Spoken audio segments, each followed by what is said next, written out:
Powered by NBC bearings, భారతదేశపు మొట్టమొదటి bearing తయారుదారు. Two states bulletin లోకి వెళ్లే ముందు ఇప్పటి వరకు హెడ్లైన్స్ చూద్దాం. ముందుగా తెలంగాణ హెడ్లైన్స్ చూద్దాం. ఫస్ట్ హెడ్లైన్, సస్పెన్షన్ వేటు, బీఆర్ఎస్ నుంచి కవిత సస్పెన్షన్, హరీష్ సంతోష్ దిష్టిబొమ్మల దట్టం. ఇక సెకండ్ హెడ్లైన్, పార్టీ వాయిస్, కవిత ఉంటే ఎంత పోతే ఎంత, హరీష్ కేటీఆర్ ముఖ్యమన్న బీఆర్ఎస్. ఇక థర్డ్ హెడ్లైన్, కవిత సంగతి, కవితను చేర్చుకోనక్కర్లేదంటోంది కాంగ్రెస్, అవినీతి లేకపోతే ఓకే అంటోంది కమలం. ఇక నెక్స్ట్ ఆంధ్రప్రదేశ్ కి సంబంధించిన హెడ్లైన్స్ చూద్దాం.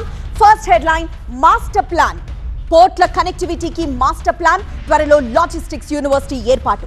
ఇక నెక్స్ట్ హెడ్లైన్, ఇచ్చే దమ్ముందా, దమ్ముంటే జగన్ కు విపక్ష నేత హోదా ఇవ్వాలి, గొంతు నొక్కాలని చూస్తున్నారంటున్నారు సజ్జల. ఇక లాస్ట్ హెడ్లైన్, జస్ట్ ఆస్కింగ్ అంటూ మిథున్ రెడ్డి అరెస్ట్ అయి 40 రోజులైంది, కస్టడీకి ఎందుకు తీసుకోలేదు అంటూ ప్రశ్నించారు Perni. Powered by NBC bearings, భారతదేశపు మొట్టమొదటి బేరింగ్ తయారుదారు.